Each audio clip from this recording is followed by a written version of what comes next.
Nakikiisa sa panalangin para sa mga biktima ng lindol ang mga deboto sa Quiapo Church ngayong unang Biyernes ng buwan. Live mula sa Manila, may unang balita.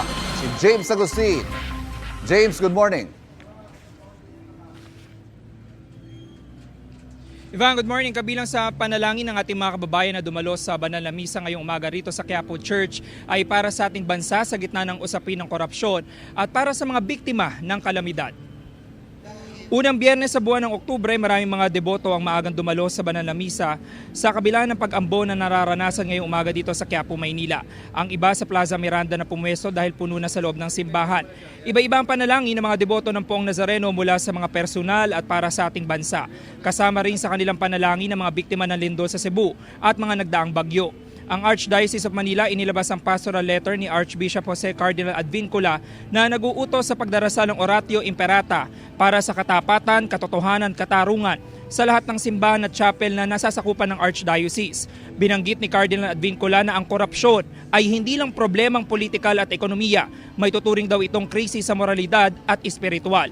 Ipinag-utos din ang pagpapatunog sa mga kampana ng mga simbahan tuwing alas 8 ng gabi simula bukas, bahagi ng panawagan kontra korupsyon at pagbabagong loob.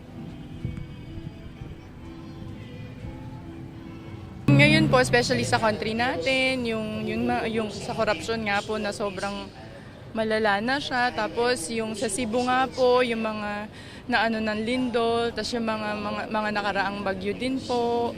Yun po.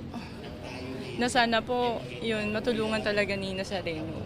Personal po sa amin, sa family ko po, sa ano po namin. Tapos sa pangkalahatan po yung mga nangyayari sa atin sa kalamidad, yung mga senador po natin. Una, sa pamilya. Pangalawa, yung Pilipinas, magkaroon ng kapayapaan. Kasi magulo na eh. Tsaka yung mga sakuna na anawa, mailigtas yung lahat, lalo na yung mahihirap.